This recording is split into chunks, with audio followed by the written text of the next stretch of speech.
graduate today. So, all right, moving on to item number 2, review of pre-application form for a new contract / conditional zone request process.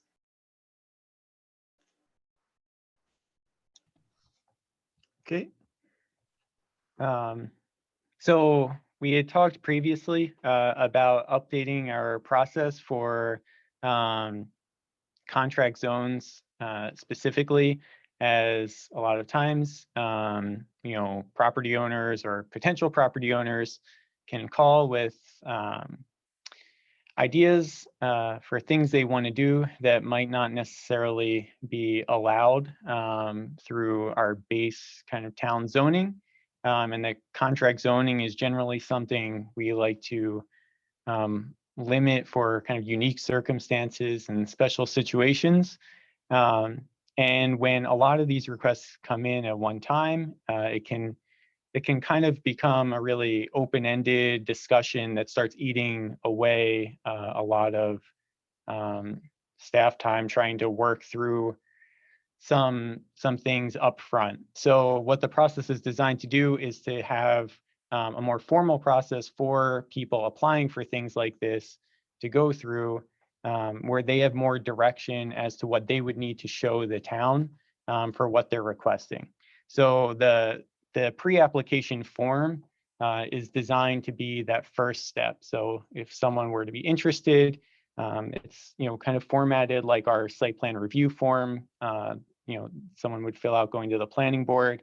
It's got the basic general contact information, but then it kind of lets them know exactly what they would need to submit to the town to be considered for kind of a complete pre-application contract zone request. So, I think the real key to this step is having, potential applicants be able to talk about why the contract zone is warranted, whether it's unique features on the lot or structures on the lot, or how it's been used in the past. Talking specifically about how their project or proposed use is consistent with the comprehensive plan. That's always a big talking point whenever we're discussing a contract zone possibility. So sort of putting that on the applicant side and having them do that research feels like is a good first step for them to be able to show why, how that fits in with the town's bigger goals. And then finally, some specific, descriptive language about the scope and the proposed use that they're talking about. So, a lot of times, if things can be of different scales. You could have a restaurant that does mostly delivery and has very little traffic coming to the restaurant, or you could have, something that's bringing loads and loads of trips to the site. Or you could have, an office that's 500 square feet versus an office that's 5,000 square feet. So getting some of those details up front, I think would go to help staff determine, when you're talking about switching zones and whether it's compatible with the surrounding area, some of those, that description and scope of the proposal would really help to know upfront rather than trying to figure it out one at a time, working with the applicant. So this would be the first stage. When someone reached out, we'd be able to send this to them, and then once we received it back, I would be able to review it and then make some level of determination, and it would begin the rest of the process that I think Sophie had outlined at the previous meeting.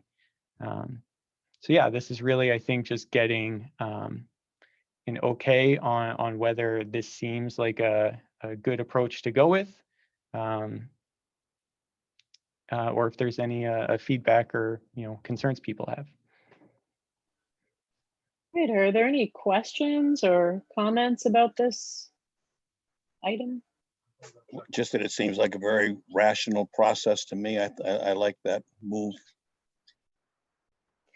Yes, I particularly liked the question on the pre-application regarding, how does this fit in with consistently, like with the goals and values of the comp plan? Because I think that when a business owner or someone who wants to do something, change something about a zone, they're really probably focused inward and thinking about their business and how this change would benefit them. And I really, really like the idea of getting them to put down in writing, yes, but how will this fit into the general character of the neighborhood, of the community, and then how does it fit with the larger values?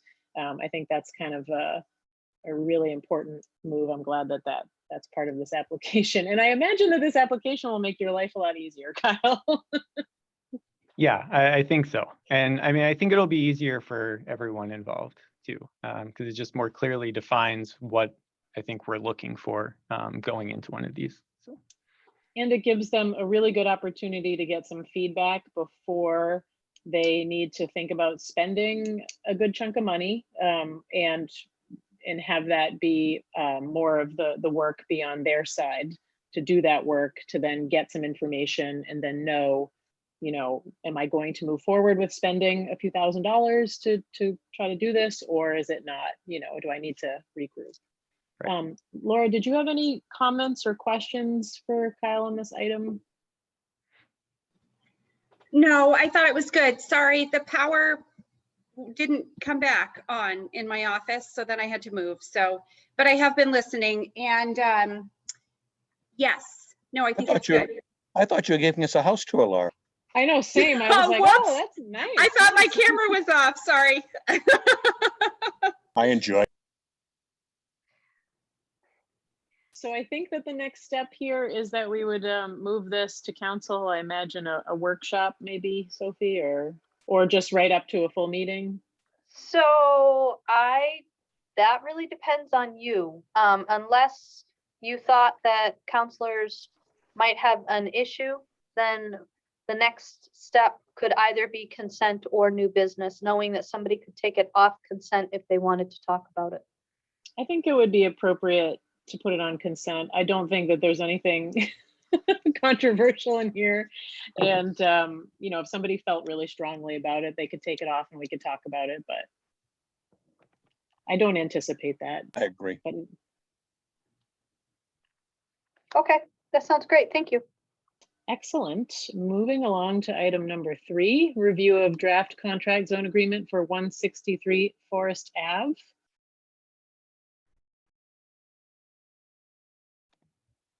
Okay.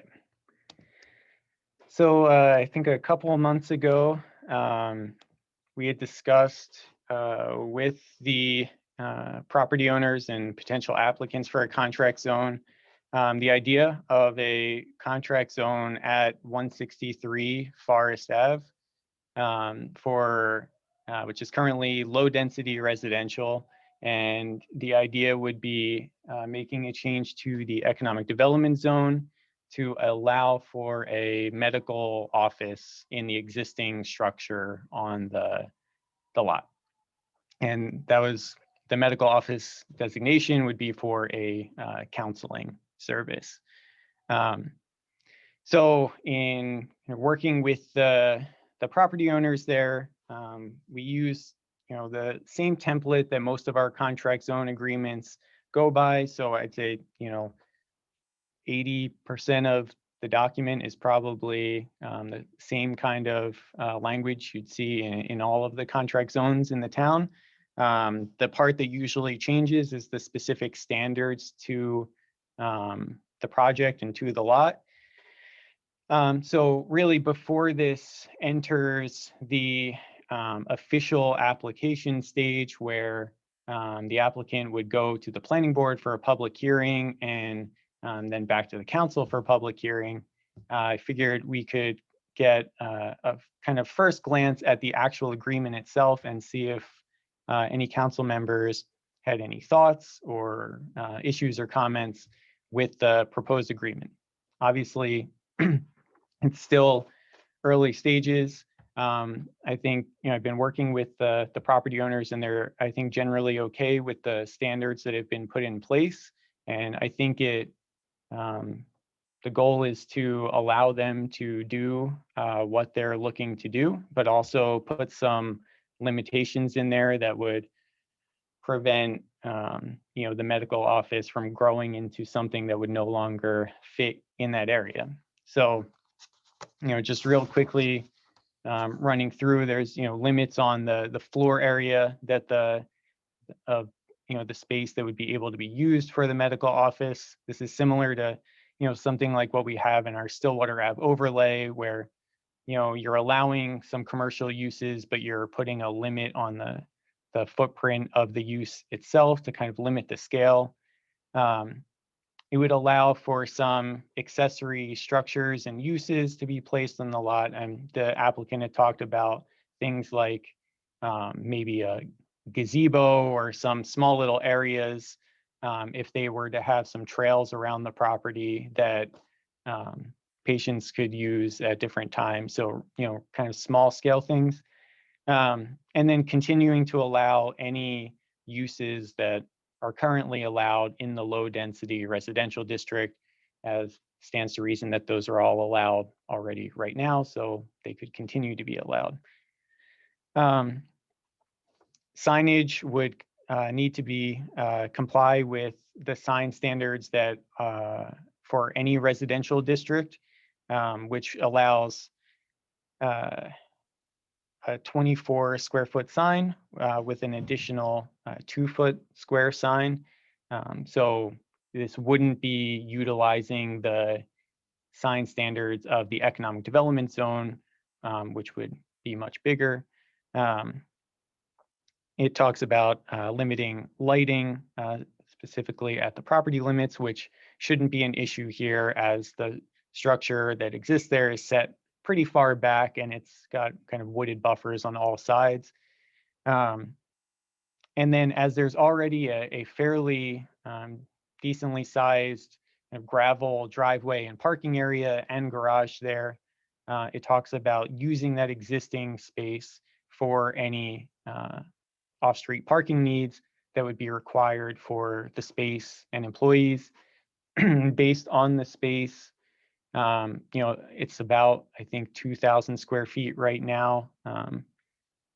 And with, I think they're proposing 2 employees to be at the business at a time, at least to start out with. You'd be looking at around 10 spaces, and they believe that they can arrange that existing area to meet that standard. So, but then also to go on to say that it wouldn't be allowed to have more than 15 parking spaces. So if they did want to grow a little bit or have another employee or two, an assistant or anything like that, there would again be some limits on the scale. So it would be keeping it that smaller scale and, kind of in kind with the surrounding residential area. Other than that, those were the things that seemed immediately to jump out, when talking with them and looking at other contract zones that we've done in the past. But again, open to any feedback or other areas that people are interested in looking at. Questions, comments? We had a very lovely presentation the last time from the prospective business owners. Go ahead, Tom. We did. Kyle, I can't remember, were they planning to also reside in the building? Was it going to be a residence as well as an office? No, So strictly an office building. correct.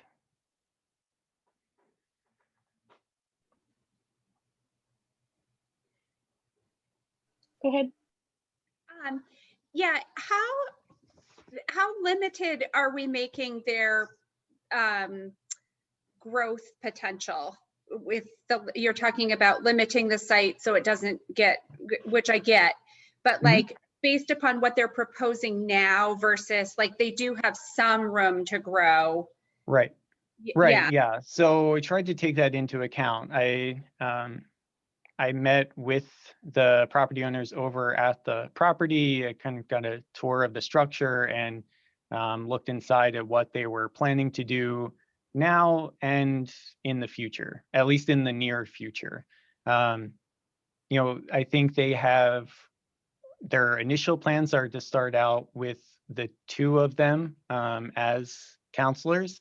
But I think they are open to having up to 4 total. And they did talk about, maybe sometime in the future having an assistant or something like that. So, when thinking about that, okay, you have even 4 counselors with all seeing someone at one time, there's 8 people plus an assistant, you're talking about 9, 10 people maybe.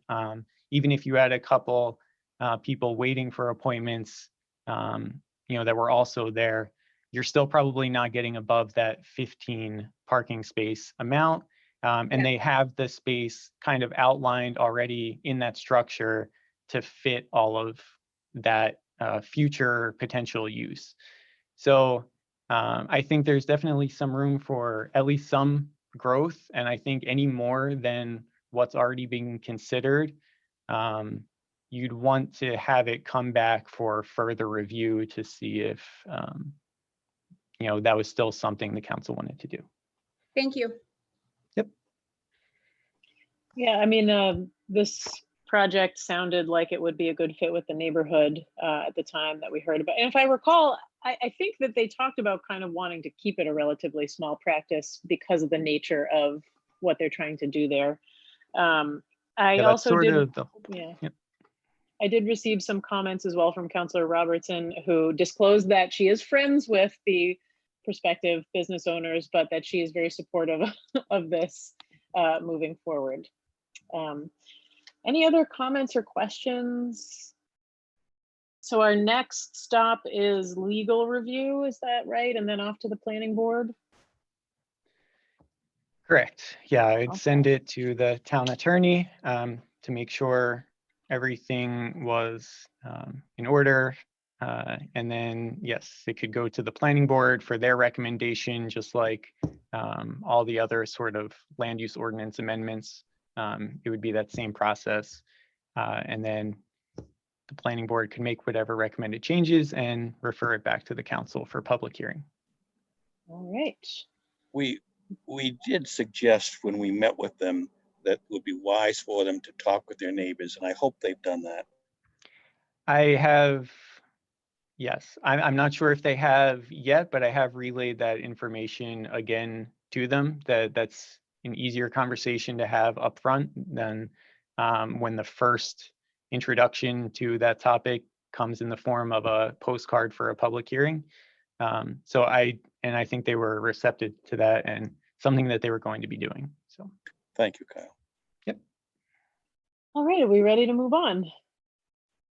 Excellent. Item 4 is a discussion on different types of affordable housing and comprehensive plan identified needs. And Sophie, are you starting this one off? So I am going to just start briefly by saying that oftentimes staff can easily understand what council's thinking and move forward with operations. There are some times that we get a little confused, and I think this is one of those times. And the reason for that is when we use the term affordable housing, that means lots of different things. And therefore, in people's mind, it can mean everything from very, very low income housing or subsidized housing all the way up to workforce housing and moderate income kind of housing.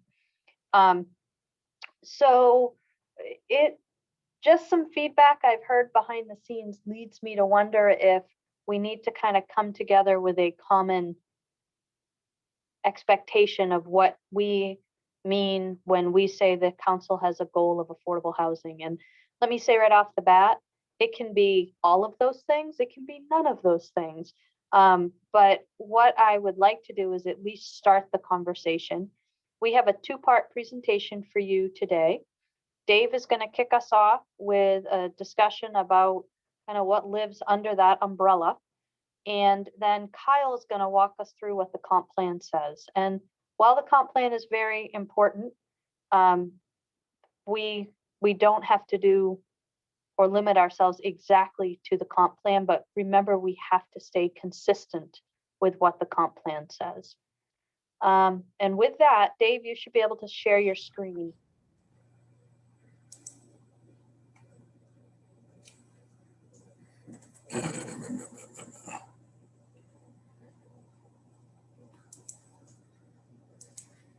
You'd think any of us would have gotten better at this after a year plus. So The sharing of screens. are you able to see what I'm seeing anyway? Yes, but it is not in presenter mode yet. Right. Yeah. Okie dokie. First, let me say that before I begin this, I wanted to make a real quick comment is that as I was working on this last week, and the different ideas and terminologies behind affordable housing, I found it very timely that over the weekend I saw a news piece from Portland where the city of Portland was looking to use some city-owned property to create affordable, quote unquote, affordable housing. And they had they put out requests for proposals, and they received 3 different proposals. One was from Habitat for Humanity that was going to that's proposing to build single-family homes for the 80% and minus group that I'll talk about in a minute. Another group was looking to do more of the townhouse subsidized rental apartments, with a lot more numbers. And then the third one was looking to do create and build single-family homes that they would sell at an affordable price. And it was really interesting to me to see that, and the city was struggling to determine which one of those they wanted to go with, because they each of those address a specific need. They're all under the umbrella of affordable housing, but they're completely different clientele as to who they represent. So it's kind of nice to see that not only, we're not unique to this particular issue, but so I'm going to begin by really talking about, kind of the nuances of affordable housing to try to understand where ultimately what we want to know is to the council is which pieces of affordable housing are important to you to be working on in a hierarchy. So when we first look at what is affordable housing, I've been in economic development for 20 years. Everything that anybody seems to do is all called economic development. It's a huge umbrella, and I would say that affordable housing is sort of in that same umbrella mode.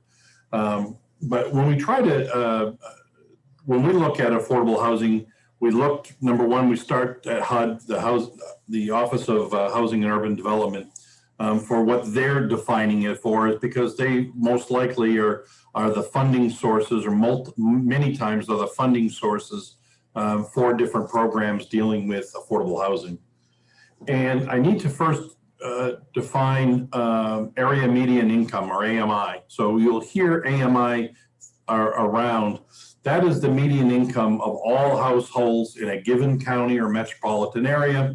In the definition, in other words, if you line up all of the incomes of all of the residents in a row, this is the middle of it. This is that midpoint for that.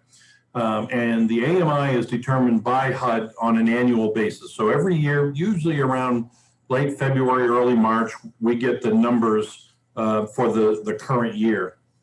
HUD suggests that a home is affordable if the occupant's expenses for their housing is less than 30% of the gross income. So for a family who has a gross annual income of $72,700, which is the 2021 AMI for the Bangor metro area, what that is saying is that a family should not be paying more than $1,817.50 a month on housing expenses if they're considering that affordable. And we're talking about housing expenses. That's not just a mortgage. That's your that can be your insurance, your taxes, all of that combined for that number. So if you're currently in a situation where you're not paying more than that, and that fits your income, then you're considered affordable.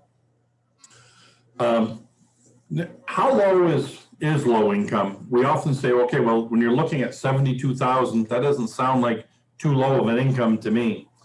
HUD identifies low income specifically for funding opportunities, not only to occupants of housing programs, but also to developers who are creating those programs. In doing so, they don't use the AMI. They've created a kind of a secondary formula that identifies the 4-person low-income limits. The 4-person low-income limits is the baseline that they use for income to qualify for many of these programs. And it's basically about 80% of the AMI. In 2021, the 4-person low-income limit for the Bangor metro area is $58,150. As I said, that's the base limit, but using a family of 4. If your family is less than 4, then those numbers go down. If your family is more than 4, then those numbers go up. I think a family of 6 is around 72, 73,000 in that group. Then the income qualifications are grouped into 3 separate groups. That low income limits is of 80% of is that number that we've talked about before, is the 58,150. Very low income limits is 50%, or at 36,350 annually, or the extremely low limits is at 30% of the of those limits at 26,500. So that's when we're looking at, you'll hear a lot of terms about low income. You're going to hear LMI, which I'll talk about, is low to moderate income, very low income, and extremely low income.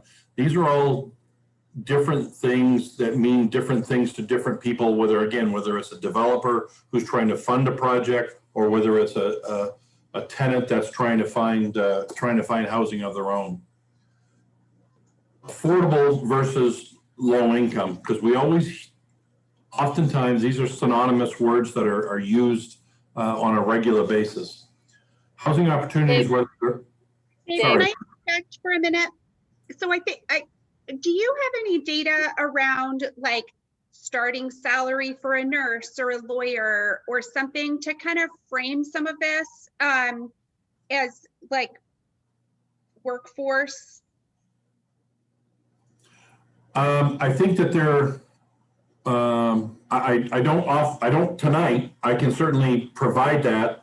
An example of what a starting accountant would make versus a starting mechanic or a nurse or there's plenty of I know that I have access to that kind of data. I just don't have it tonight.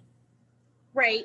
I do think it's relevant to note, though, from work that some other towns in the region have done, is that this income class, I think if I've understood that in other places, it is that early entry level professional positions in a young family would fall within some of those higher limits.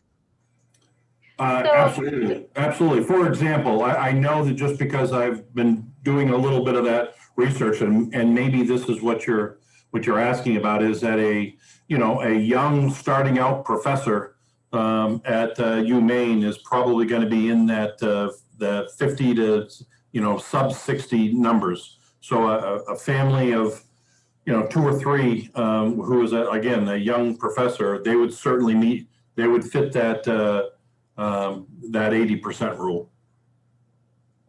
Thank you. Yeah, that's what I was getting at. So I think that the key to when you're looking at affordable housing versus low income housing, really you oftentimes want to look at whether the low income, that young professional family who is what we talk about as the 80% rule. They're paying for everything on their own. They need the help in some of the programs, whether it's Main State Housing for their first time housing programs. They need help, but they're paying for this themselves. They're non-subsidized programs. When you start getting into the very low or the extremely low ones, those do require a financial subsidy on a regular basis. So there is a cost associated with it. So when we talk, we almost kind of break them into two different categories. One is whether subsidies are required or whether it's a non-subsidy program. And I think you'll see a little bit more here.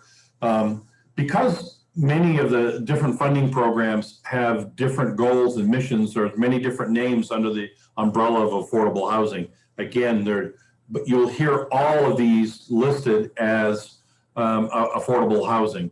So whether it's low-income housing, and as I mentioned, that's that 80% non-subsidized. They don't need help with paying for that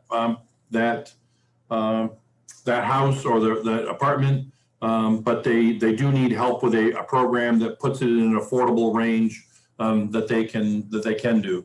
You've heard of Section 8 housing, which is a federal program that helps subsidize and makes it more affordable for the ultra low and very low income folks who need the help in finding and being able to obtain those housing. Public housing is a form of affordable housing where municipalities or housing authorities create apartment type rental opportunities for them to for that group of people. LMI stands for low to moderate income families, and that's where you're looking in that spectrum from $26,000 a year to $76,000. That's where those are all considered LMI or low to moderate income housing. Senior housing is limited to typically to housing over 55. Oftentimes that is can also be in low income housing. So there is, again, when I say low income, I'm specifically talking the 80% rule. So a lot of the seniors are, they've got a single family home. They just can't afford or can't do the upkeep on it. So they sell that in order to get into an apartment or a smaller house that will up, but they pay their way and they don't need any subsidy in that whatsoever. And then other parts of senior housing, they're more in the low, very low and ultra low. So that meets, there's spectrums even within the subgroups. Workforce housing is, again, tends to be more almost our apartment type housing where you can, it makes it affordable. Bar Harbor, a lot of coastal communities look at workforce housing because they're trying to find affordable ways for the workforce to be able to live in the area where they're working. And then one that's certainly very close to what we do every day is in student housing. And student housing, again, is it affordable housing? Understand that the biggest reason why our census tracts show us such high levels of poverty in Orono is because the majority of that population are college students. So when you're dealing with low-income housing, very low income, and extremely low income, oftentimes those are student housing as well. So again, you have to think about how it's affecting all parts of the spectrum, not just the one that what you think you're trying to solve. We play whack-a-mole all day long when we're trying to create rules and find out that for every rule that we're trying to fix this, it causes a problem somewhere over here. So we have to kind of look at all of those. What we've seen in Orono for quite some time is that a unique gap that really doesn't talk about, low income versus extremely low income. It's really the other way in the opposite direction. And that is folks who are that meet the criteria, that same professor family of that's starting out at $55,000, $60,000 a year, they fit into that 80%. Then sometimes they don't fit in; they're too high for it. But yet they still can't afford houses at the full market rate. So there's a gap there that we see every day that seems to be that what we keep looking for is try to find a solution for that particular group, is filling that gap.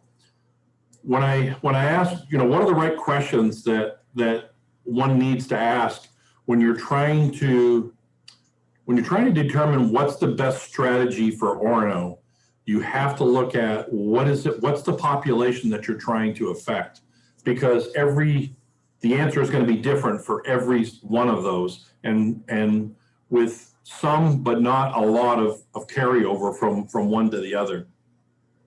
So the first thing that you need to do is identify which group is currently underserved with the current housing. What do we have? What are we trying to solve now? Are you trying to attract new families to town who simply can't afford the current market rates? This year is a crazy out of the box number because the market rates are changing so fast that I know, having to spend all of our time in the assessing world lately, the assessing numbers can't keep up with how fast the market rates have been climbing for single-family residential properties. Are you looking at seniors who live in their own home only because there's no senior apartment complexes available? We do have a lot of facilities in Orono now that meet that need, but the question is there more of a need that, quite frankly, isn't being served? Are you trying to solve a homeless problem by providing housing for the extremely low income citizens? Are you trying to create additional options for student housing? There are those that will say that that more student housing can be created. When the avenue was built, I thought for sure we were saturated with student housing. Within 2 years of the avenue being built, all of the big complexes are all 100% filled. So it just tells me that tells me alone that we haven't hit that saturation point yet, as much as I thought we would. And one of the things that we are seeing in town as far as trends is that there are a lot of folks who own a single family home in Orono are buying a second single family home when they come on the market in Orono, and using those properties for student housing. We see that because we get the information from the registry as for on sales data.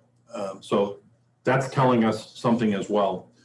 All of these are considered affordable housing challenges, and they each have their own best strategies to resolve the challenge.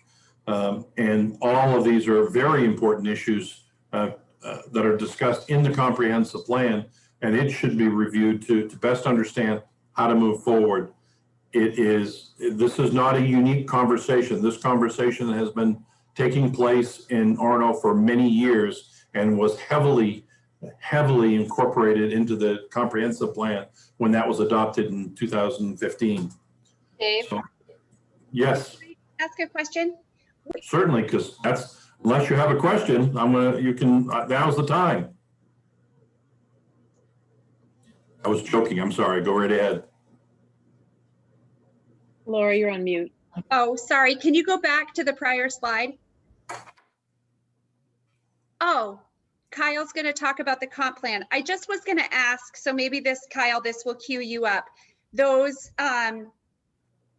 4 issues that are discussed in the comp plan, if you could okay, so they've all been discussed.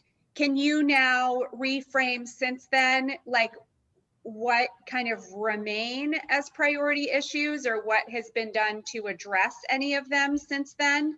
So then we could help, because otherwise that's a lot.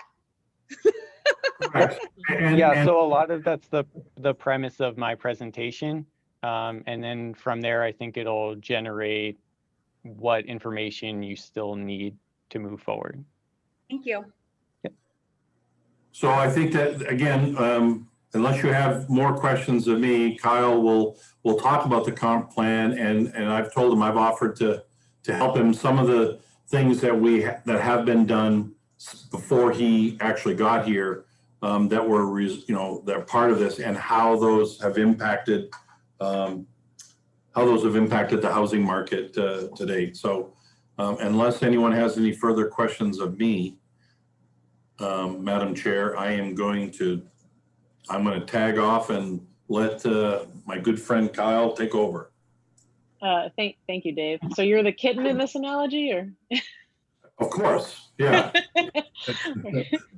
Thank you. Okay, I will share my screen now.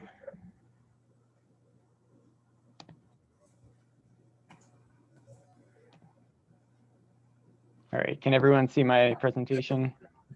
Okay. Yes. Just move this over.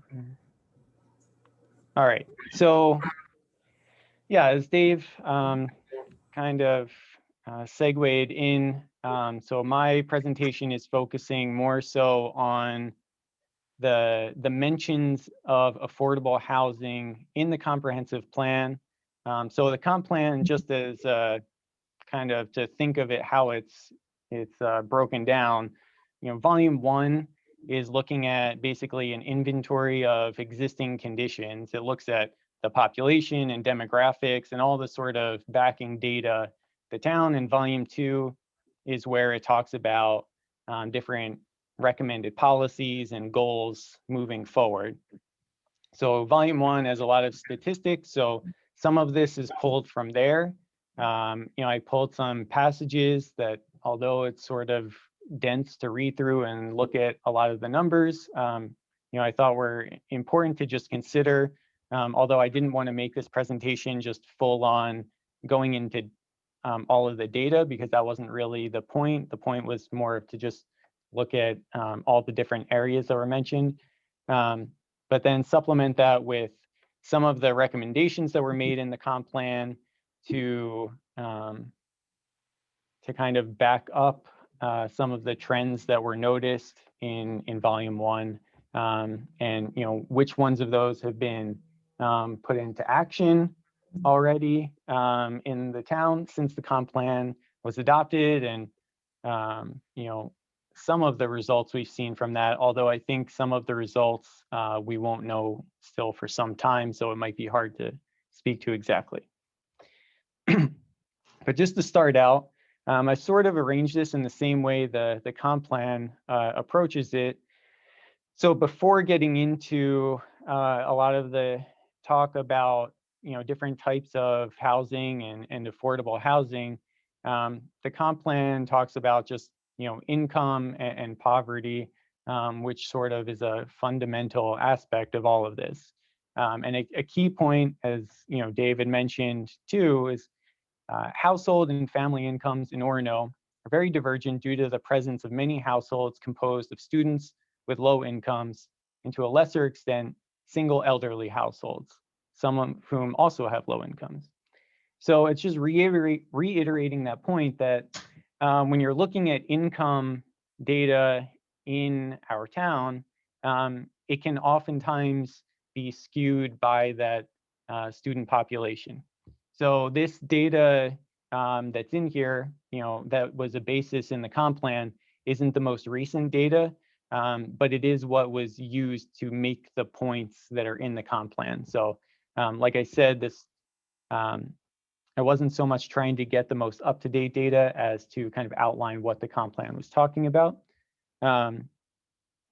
So if you look at the median household income, in Orono at the time, it was just under $35,000.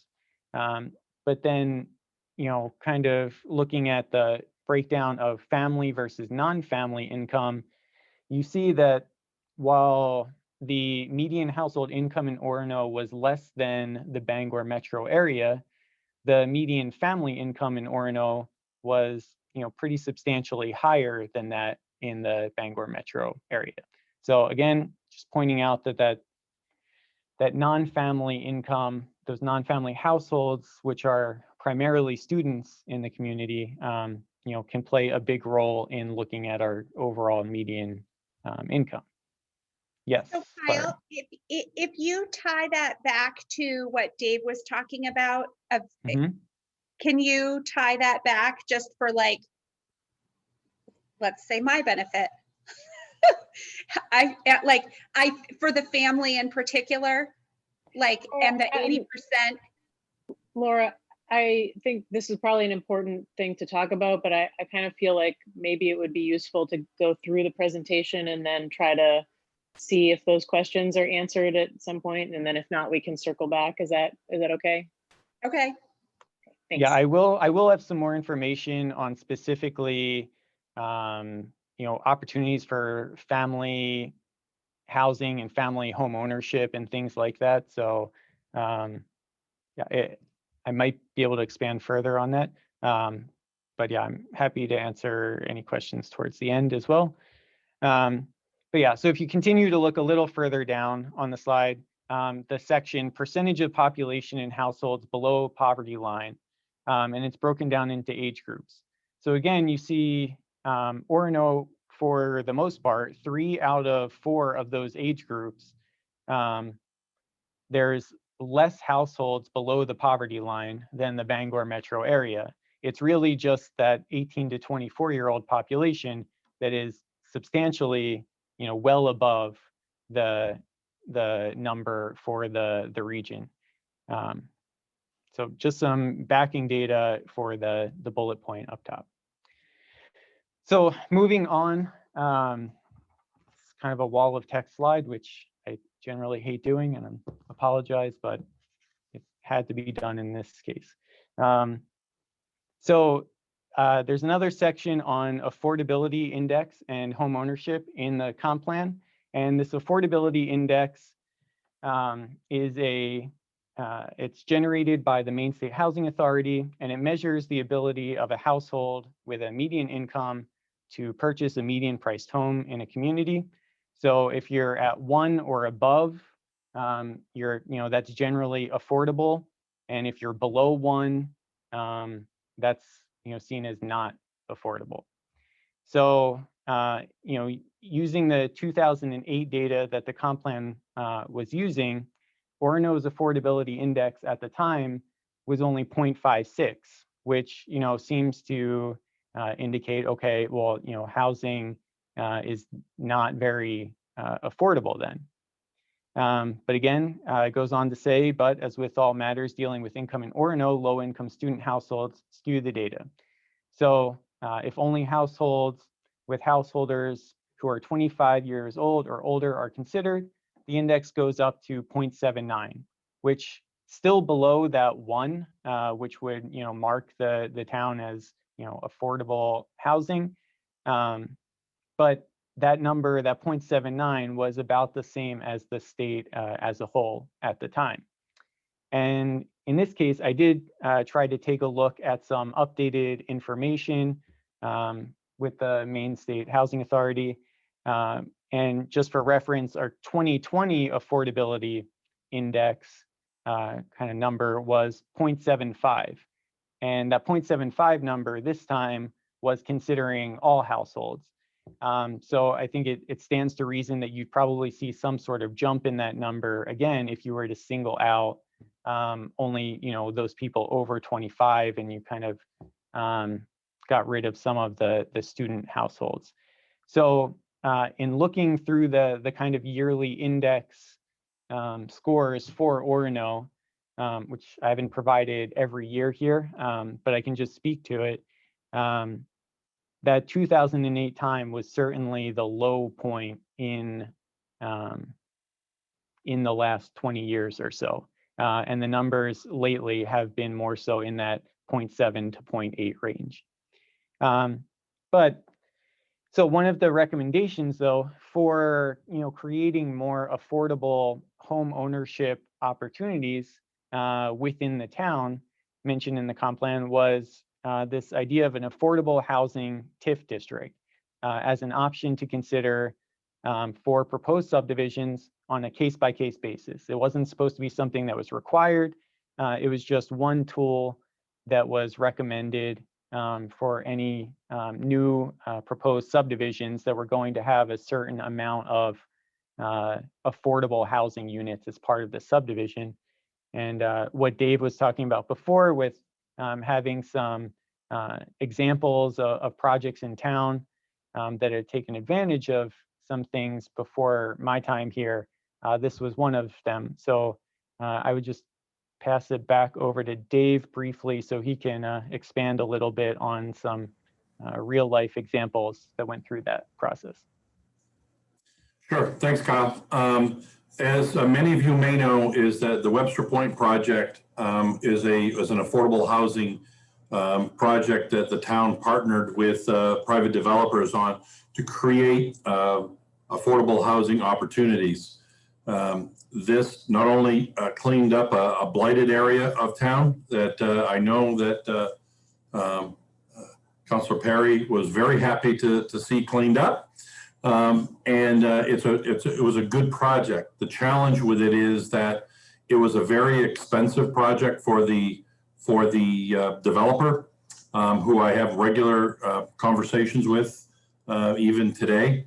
And they were creating a 14 unit subdivision. And as they were selling the properties, they were building them. Unfortunately, even with the affordability factors used here through Maine State Housing, they were only able to actually build 8 of the units. The 6 remaining units had to be turned away the year before last because they weren't selling. They couldn't find people to be able to buy those properties, even with the low-income housing, the low-income standards for people to be able to buy them. And as the developer reminds me on a regular basis, he lost his shirt on this project and went back to Portland, hopefully never to have to create another one of these again, in his words, not mine. So we have certainly tried to use these tools to create affordable housing opportunities. Sometimes they work and sometimes they don't. In this particular case, it didn't work out well at all for the developer. We were able to get some affordable housing in there. I mean, 6 is certainly better than none, but 8 is better than none, but we had hoped to be able to develop the remaining 6 and we're unable to do that. Okay, thanks, Dave. I will quickly go back to sharing. All right, can everyone see the presentation again? Just make sure. All right, all right, so moving on to talk about sort of more affordable home ownership for family households. As you know, I think this is something that at least in the recent past, we've spent the most time talking about probably. And I think it has the most recommended items in the comp plan probably. So in the sort of inventory portion of the comp plan, it talks about this, steep decline in population in the household formation and family rearing years, and in population under 18 years old.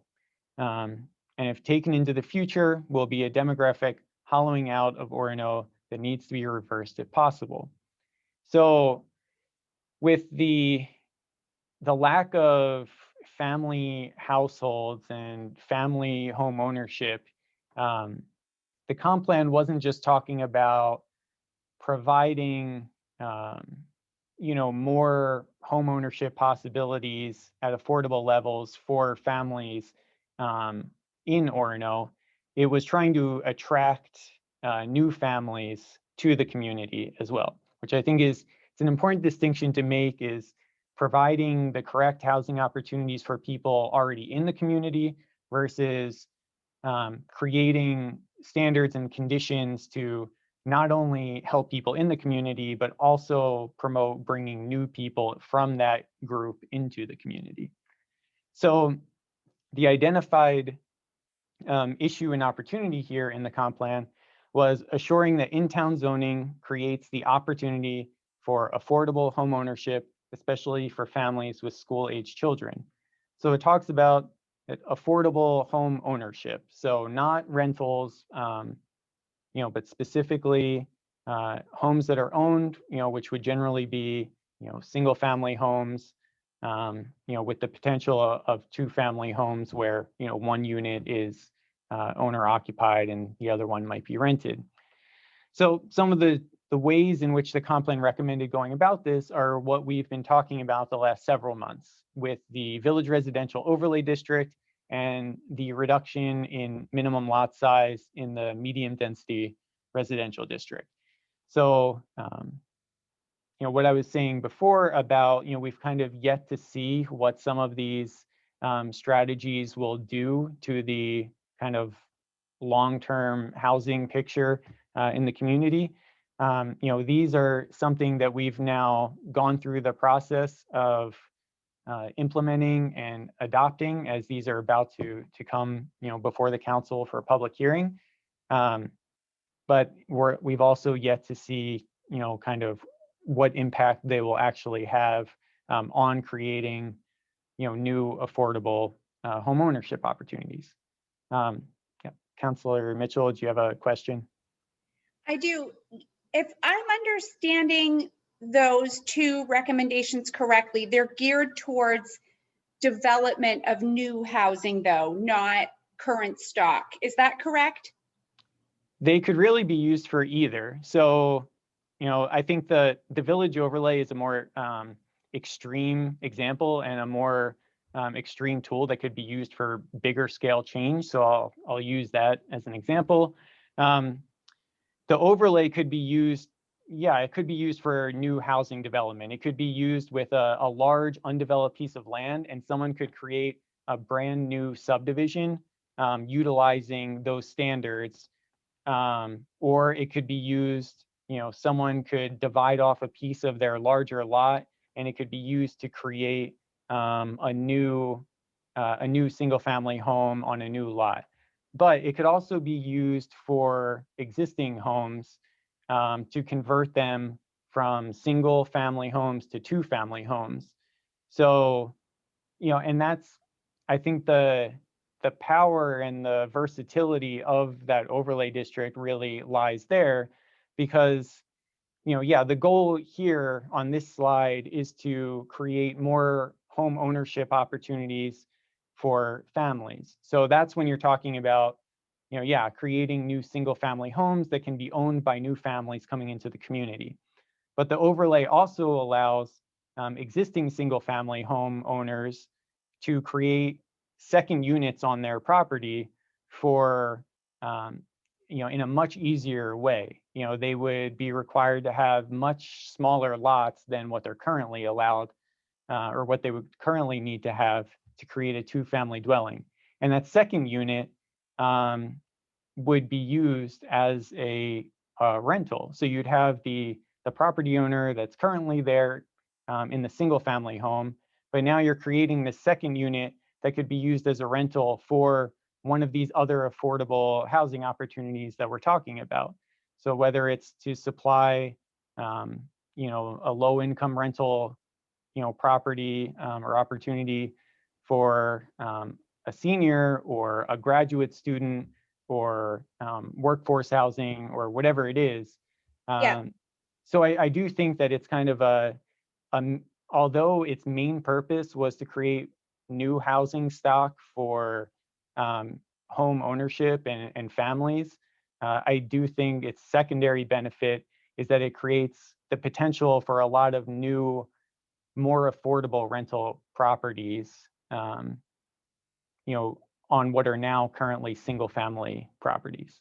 So did that answer your question okay? Okay.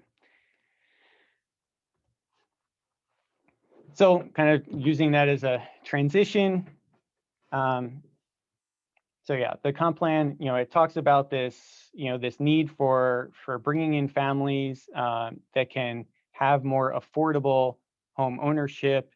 And what that affordable in the, the home ownership on this slide is really talking about is more of that, that non-subsidized, what Dave was talking about, where you're just trying to use zoning and land use standards to create an environment where home ownership has more affordable characteristics. So the lot sizes are smaller, the homes could be smaller, it's closer to services that require less driving, and you're creating all these conditions that might lower the cost of the home, but you're not necessarily talking about that subsidized, hitting certain, low income or very low income thresholds.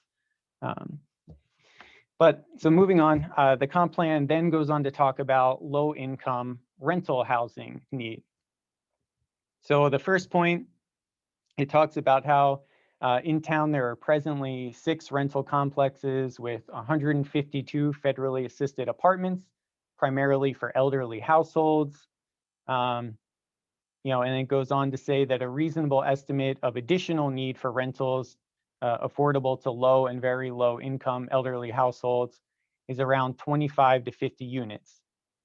And it then talks about how there are 156 federally assisted apartments for non-elderly households, and that while some of these are occupied by students, those are not included in the calculation of potential demand. This second bullet point is looking more at the 25 to 64 age range rather than the elderly households. And in this section, it talks about a reasonable estimate for additional need for low-income rentals for non-elderly households, could be 100 to 150 units. But I think, what I was talking about before with the distinction, it's important to consider here is that what this slide is talking about, providing low-income rental housing, is talking about an existing population within the town. It's saying that there could be a need for more rental housing available to low-income people that already live in Orono, or with the elderly population. The comp plan was specifically talking about how in the future, in the coming years, there is an existing population in Orono that will be transitioning into that elderly kind of age group, and that when that time comes, there could be a need for more of this type of housing for those people. It wasn't necessarily like it was with the families, where it was trying to bring in new families to the community to kind of bring up a number that had been declining. This wasn't necessarily trying to create low-income rental opportunities to attract new people to the community, but rather to provide the right housing opportunities for those people already living in Orono. So the comp plan had, again, a few recommendations here. One of them was the idea of accessory dwelling units as a way to encourage low-cost, low-impact rental opportunities. And I talk about it quite frequently in the office. I think our accessory dwelling units option is something that is a pretty powerful tool that could be used by a lot of people in town. There are a lot of single-family owner-occupied lots in town that would qualify and be eligible to create an accessory dwelling unit on their lot that could potentially allow one of those, more affordable rental opportunities for, again, whether it's the elderly population, smaller scale student housing type situations, whether it's grad students or undergrads who just want to live in a not surrounded by other people, or a new professional who moves to the community, with their significant other, but hasn't, gotten to that point of starting a family and, needing a bigger house. These standards were updated after the comprehensive plan. Accessory dwelling units had existed prior to the comp plan in our ordinance, but what the comp plan recommended was that people be able to build detached structures on their property to be used as accessory dwelling units. So that means, you could have a single family home, but let's say you have a 15,000 square foot lot, and in your backyard, you want to build a, 500 square foot accessory unit. You could do that and rent that out to a couple of people. And, that way it would provide some income for the property owners, but you're also providing, another housing opportunity for people in the community. And then the comprehensive plan also talked about using our existing cluster development standards as a means for providing senior housing. It didn't propose any changes to density levels. It was merely suggesting that our existing cluster development standards already allow for housing at higher density levels than what is normally allowed in our base zoning districts, and that's a tool that could be used by a developer who wanted to develop that kind of housing. So in summary, just to kind of wrap things up, the comp plan, I think it talks a lot about a few different types of affordable housing, but there's a clear goal to attract younger families and owner occupants from outside of Orono and provide them with more affordable home ownership opportunities. But in addition, there's also some language around providing additional low-income rental opportunities for existing people in the community. Again, I think that's though more talking about keeping up with our existing population rather than creating a need to bring in new people to the community.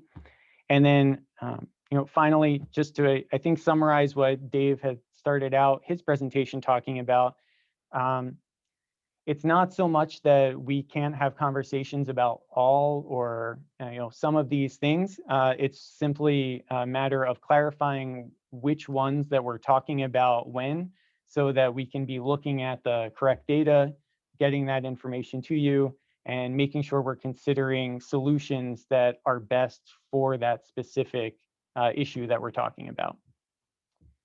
So with that, I'm happy to answer any questions.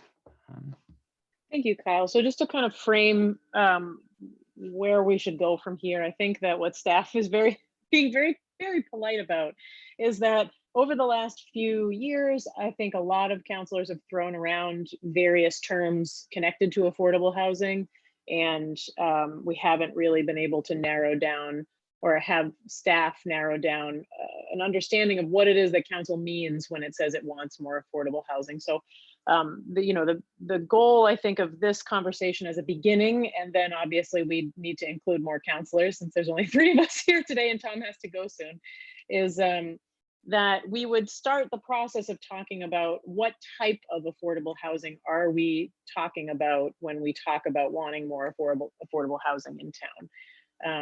Initial thoughts, Tom, do you want to say? I know that you have to go soon. Well, I'm certainly interested in attracting more families, young families with children. It's been interesting though, in the last couple of years as I've attended the annual RSU budget hearings in their meetings, they have consistently talked about the increasing student population in Orono and use that in the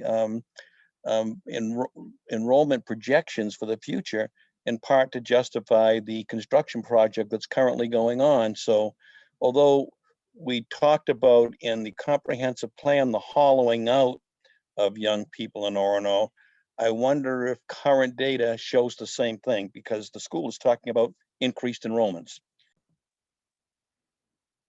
I think also, oh, go ahead.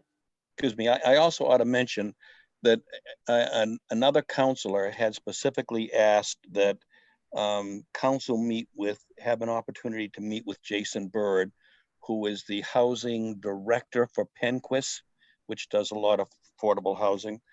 And the specific request was to give him an opportunity to talk about their success in developing affordable housing in neighboring communities. Now, when they say affordable housing, my sense is they're probably talking about low-income housing. But I have offered Jason Byrd an opportunity to meet with the Finance and Operations Committee on June 28th, which is our next meeting. And I specifically told him in the invitation that this was an opportunity to share their successes in neighboring communities and not to propose any projects for Orono, because those should go through our normal staff process as opposed to come directly to the council. So just to let folks know that. Yeah, I thank you for that point about the school, Tom. I know that they do quite a lot to try to attract students also from surrounding towns to come to Orono. Laura, did you have any questions for Kyle or thoughts? I'd really like to see the slides and have a more comprehensive conversation about this. I think it was a lot, and just with the small number of us, we should get the slides. So appreciated, but I think the goal of today is really to just start the process of talking about what are we envisioning for, you know, housing needs in Orono. Like, this isn't, I don't think the idea right now is to crunch those numbers, and a lot of those numbers were given as representation of trends or percentages anyway. But, you know, for example, I think that we have needs being met in a lot of these areas. Like, I think student housing, not to say that anything is perfect, but I think that student housing needs are being met better than the needs of attracting families to Orono, or, you know, young professionals to Orono. I always use the example of, you know, Orono's with UMaine here. Orono is basically a mill town where none of the mill employees live in the town. Like, you know, the overwhelming majority of people who are employed by the University of Maine, which is our economic driver, do not live in Orono. And I think that part of the reason for that is that the average staff salary is not compatible with our housing prices. And so for me, that seems like a really big need that's not being met in the community. And so when I hear a presentation like this and staff is looking for direction, the direction that I would like to start with is that, for me, that is a priority, because that seems like a huge missed opportunity for our local economy and for our community. So I'm not as concerned about student housing. I agree.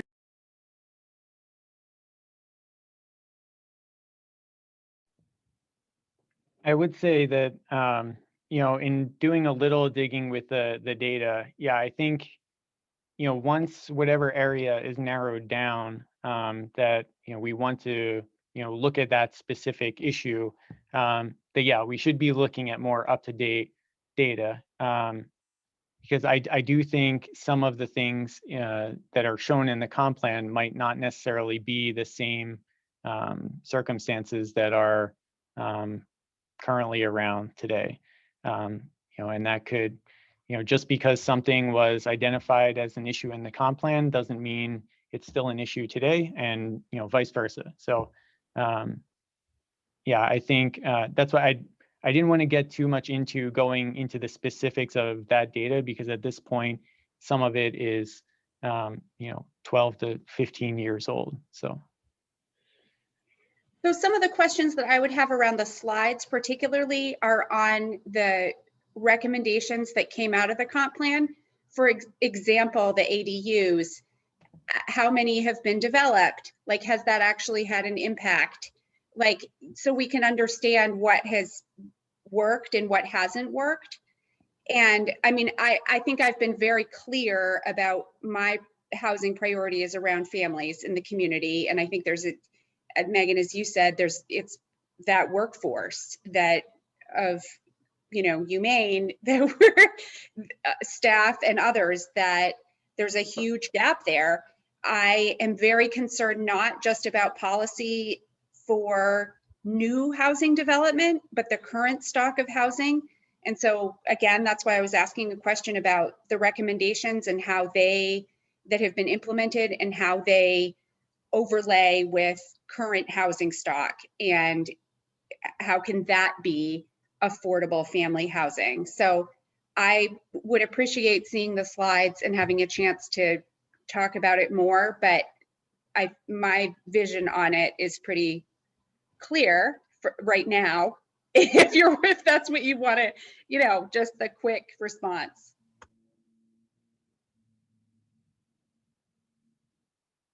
Right, and I think that part of the reason why this has come up again recently is just because there was some conversation around around Penquist, and but what kind of housing that kind of housing proposed that was brought up by another counselor, I think had to do with senior housing, if I'm not mistaken. Is that right, Sophie? We don't know. Anyway, it was a little bit far afield of what we had been. So if we're going to go off in different directions, I think staff needs us to narrow. It just so happens, I think, that the three of us have pretty clearly defined priorities around housing. Right. Other thoughts or questions? Obviously, the rest of council needs to be in on this conversation. Can I just, one thing to Laura's question about the data around ADUs. I don't have the total number of permits that have been pulled, but that's probably something that we could figure out looking back through the records. At least, I'm not sure exactly when the initial accessory dwelling unit standards went into the ordinance, but I'm sure we could look back at least a few years. And then, yeah, I mean, figuring out whether that's something that, is it the fault of the idea behind accessory dwelling units that's not doing its job, or is it more the fact that people just aren't aware of it? It does depend on a property owner to take action and decide to create one of those to create that opportunity. So is it that it's not working, or is it that people aren't aware that it's a possibility, or is it that people are aware and they're not interested? So yeah, maybe that is, that's some of the digging that we could do, and we could try to look into that. That's a good point, Kyle. Yeah, do people even know that that is an option for them? I don't think I'd ever heard the term accessory dwelling unit until I was on council. And another thing I thought was interesting is the fun fact that Dave brought up about Orono residents becoming student housing landlords, buying additional property, single family homes to turn into student housing in town. That's so interesting to me, because I think that there's sort of the local lore is that it's always out of staters, right? It's always some parents from New Jersey buying the single family home and letting their kids live in it while they're at UMaine. But that's an interesting trend to pick up, that in fact, the call may be coming from inside the house on some of these issues. I think both are happening though, really, aren't they? Oh yes, both are happening, but I'd never actually heard before of this second happening. Okay, so it seems like this is, a good starting point. Sophie, do you have ideas about when we might rope the other counselors into this conversation? I think the next step is going to be to have Kyle and Dave, and well, it probably will be Kyle and Mitch at that point, come back to you. I think in August, we're gonna have a meeting focused on rental in general.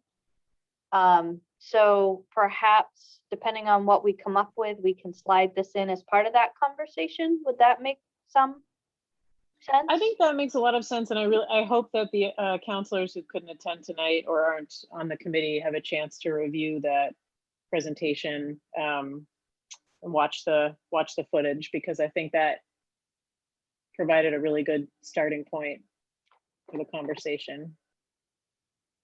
Oh, Laura,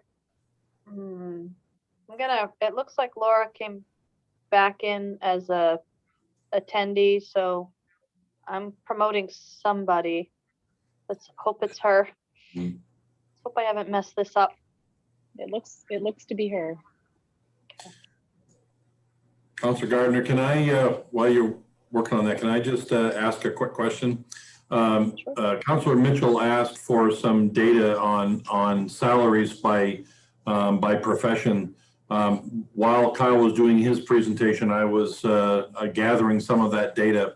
What I realized is that I have actually 2020 data for the Bangor metro area on the median hourly wages by profession.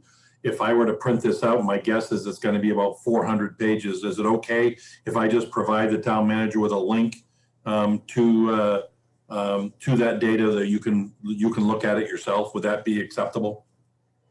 Yeah, Dave, I just was hoping for you to frame up like the numbers that you were talking about in terms of like the workforce that we have and want to attract. And so a link is great, but I just think in the scheme of us talking about and sharing with our community what we're talking about, attaching the numbers of income with like the type of workforce we're going to attract is helpful as a part of the conversation. That's all. Yeah, and as I said, it is a huge data set. So you could really look at it from, I'm literally looking at it from dishwashers to computer programmers to accountants. And so well, I think you did it with the talking about the humane professor type of thing. So that's what I was getting at. Okay. Thank you. I'm happy to provide the link anyway, if you want to just look and see whether each of you can say, well, gee, I'm overpaid or underpaid. All right. So are we ready to move on? Tom, are you hanging around for a brief manager's update? Or are you? Well, as much as I'd like to hear the brief town manager's update, I'm going to have to sign off. So thank you. Have a good night. Sophie. So I'm going to go ahead and give a brief town manager's update. A couple of things. We are going, I think, to try to do a hybrid meeting on Monday, meaning we're going to invite counselors into town council chambers. We have a setup that appears as though it will work. It's not as high a quality as our regular Zoom, but it will be a Zoom meeting that we're holding in person that the world will be able to see if they choose not to come speak to council. So we're going to try that. It should also allow, if there are counselors that can't attend, to be able to attend via Zoom. We just need to have a quorum at the meeting if the governor doesn't allow remote meetings to continue beyond the 11th. The other issue that we've got, I have a schedule drafted that will have our July through September meetings. The town council has enjoyed taking time off in late July into August. I have put that out as a possibility on this schedule. I just need some feedback from counselors, because if everybody thinks it's a great idea, then I can work towards not having a regular council meeting in August. That would include not having a finance committee meeting in July, but having one in late August to be ready for the September council meeting. So if counselors could take a look at that, I'll get it out tomorrow. Counselors should have received, along with all staff, an updated updated COVID guidance that went out earlier this afternoon. We are posting spaces that we need to welcome the public into. We will continue to do that. We're already kind of doing that. We will do it with the expectation that if you have been vaccinated, you don't have to wear a mask if you come into town hall. If you have not been vaccinated, we expect that you would wear a mask, whether it's for a meeting or to register your vehicle. The library is a little bit different. One of our primary users of that space are kiddos that are too young right now to be vaccinated. So we are asking everybody, staff and members of the public, when the building is open, to mask up and stay masked. But as you read the material, if you have questions, feel free to give me a holler. Mitch has been doing double time with our new assessor. We met with him last week. He was here on Thursday. He and his associate Steve are doing an incredible amount of work for us. We brought them on a week early, started their contract earlier than we anticipated, and seem to be making some pretty amazing progress. I would expect within the next 2 weeks, people should start seeing the letters with their new values attached to them. Steve and Mark have been going through various formulas that they look at to see if we have outliers, and really looking at places, individuals who have gained a lot or lost a lot of value. So just be aware, your phones might start ringing. When we crafted the letter that is going, we tried to really hit the idea that they should not use their new value and the old mill rate to calculate their tax liability, because the tax rate will go down. Beyond that, we're just kind of kicking along at Town Hall. We finally got the air conditioning fixed, so it's a little bit more comfortable to come into Town Hall. But that's all for this week. If counselors have any particular guidance they'd like to give me with regard to Monday night's public hearing presentation, I'm always all ears. So just give me a call or shoot me an email. Great, thank you, Sophie. I only just wanted to briefly add that we did receive another email about flags on the bridge, and I know that when that individual emailed us last year, I think that then Council Chair Maynard explained, and I think Councilor Osher also explained to the gentleman about how the flag process works. Just to say it again to the public, that bridge is not owned by the town of Orono. The university controls what goes up on those flag poles. A local group of citizens did fundraising to purchase the flags that are flying right now, and the university graciously allowed us to fly them there. And so it's not the town that chooses what goes up on those flag poles. And if something other than what the university agrees or normally puts up there is going to go up, it's because other individuals have purchased flags to ask the university if they would hang them. So just to put that out there again, for folks who might be interested in approaching the university with different flag options for different times of year.